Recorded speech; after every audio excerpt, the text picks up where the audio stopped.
کی رسول ہے حضرت علقمہ رضی اللہ تعالیٰ عنہ، آپ دیکھیں کہ اگر ماں سے زیادہ ہم نے اہمیت اپنی بیوی کو دی تو آپ دیکھیں کہ جب نزاع کا وقت ہوگا تو اس وقت کیا حال ہوگا، اس کو خیال رکھیں۔ حضرت علقمہ رضی اللہ تعالیٰ عنہ کی طبیعت ناساز، جاخونی کا وقت ہے، سانسیں اکھڑ رہی ہے، مگر جسم سے روح جدا نہیں ہو پا رہی ہے، بڑی تکلیف کا مرحلہ تھا۔ سرکار کی بارگاہ میں عرض کی یا رسول اللہ حضرت علقمہ کا یہ معاملہ ہے، تو سرکار وہاں پہنچنے کے بعد دیکھا واقعی بڑی تکلیف کے اندر وہ ہے۔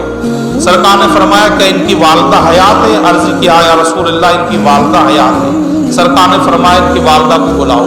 بلایا گیا، بلانے کے بعد فرمایا کیا تم اپنے بیٹے سے راضی ہو؟ عرض کی یا رسول اللہ نہیں، میں تو اپنے بیٹے سے ناراض ہوں۔ تو پوچھا کہ اس کی وجہ کیا ہے بیٹے سے ناراض ہونے کی؟ آج کتنی بڑی تکلیفیں ہم والدین کو پہنچا دیتے ہیں، کتنی ایذا دے دیتے ہیں، مگر ان کا معاملہ کیا تھا؟ عرض کی یا رسول اللہ میرا بیٹا میری بات سے زیادہ اپنی بیوی کی بات کو مانتا ہے، میری بات سے زیادہ اپنی بیوی کی بات کو اہمیت دیتا ہے، میرے مشورے سے زیادہ اپنی بیوی کے مشورے کو فوقیت دیتا ہے، تو اسی لیے میں ناراض ہوں۔ تو سرکار نے فرمایا کہ تم اپنے بیٹے کی خطا کو معاف کر دو۔ عرض کی یا رسول اللہ میں معاف نہیں کرتی، بڑا دل دکھایا ہے۔ تو سرکار نے فرمایا اچھا ٹھیک ہے، لکڑیاں جمع کی جائیں۔ لکڑیاں جمع کرنے کا حکم دیا، لکڑیاں جمع ہو گئی، پھر آپ نے آگ لگانے کا حکم دیا کہ ان لکڑیوں میں آگ لگا دی جائے۔ آگ بھی لگا دی گئی، حضرت علقمہ کی والدہ وہی کھڑی تھی۔ عرض کی یا رسول اللہ یہ لکڑیوں میں آگ کیوں لگائی؟ سرکار نے فرمایا اس لیے کہ تمہارے بیٹے نے تمہارا دل دکھایا ہے، تو اسے اس آگ کے حوالے کیا جائے گا۔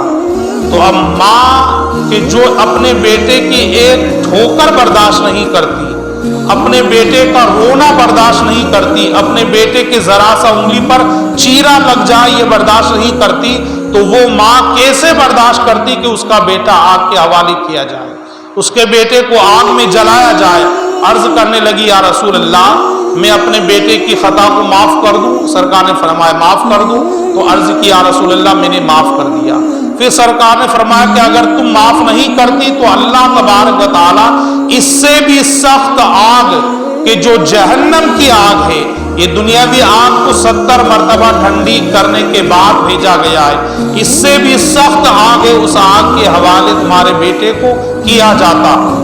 تو آپ ذرا غور کریں کہ صرف حضرت علقمہ نے اپنی ماں کی بات پر اپنی بیوی کی بات کو زیادہ اہمیت دی تھی، تو آخر کا وقت بڑی مشکل سے کٹ رہا تھا، بڑی مشکل سے روح نکل رہی تھی۔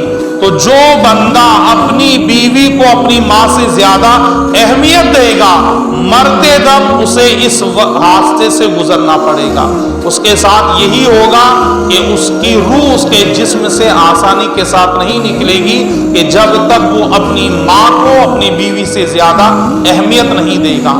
اہمیت کی بات تو الگ ہے، ماں کی بات ہی نہیں مانتے ہم مراد کو۔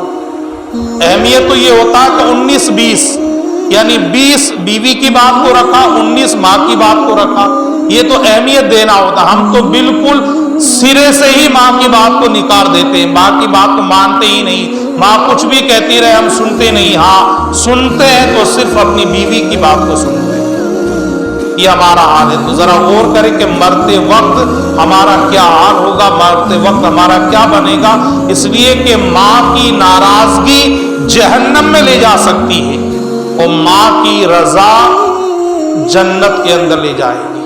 تو ماں کو راضی رکھنا ضروری، اسی لیے تو کہا گیا ہے کہ تم نکاح کرو عورتوں سے، 1 سے 2 سے 3 سے 4 سے، یعنی ایک بیوی مر جائے گی تو دوسری آ جائے گی، دوسری مر جائے گی تو تیسری آ جائے گی، اور تیسری مر جائے گی تو چوتھی آ جائے گی، مگر ماں کہاں سے نہ آئیں گی؟ ماں تو ایک ہی ہوگی کہ جس نے 9 مہینے تک پیٹ کے اندر رکھا، کہ جس نے اپنا خون جگر پلایا، وہ تو ایک ہی ماں ہے نا۔ تو ماں دوسری نہیں لا سکتے، بیوی تو دوسری آ سکتی ہے۔ تو ہمیں ایک سبق ملتا ہے کہ اگر ہم چاہتے ہیں کہ اپنا وقت جو ہے اچھا کٹے، آخری وقت ہمارا اچھا گزر جائے، جب انہی کے وقت آسانی کے ساتھ ہماری روح ہمارے جسم سے نکل جائے، تو اس کے لیے ضروری ہے کہ ماں کو اہمیت دی جائے، ماں کا ادب کیا جائے، ماں کا احترام کیا جائے، اور ماں سے آگے نہ چلا جائے، ماں جس بات کو کہے وہی بات مانی جائے۔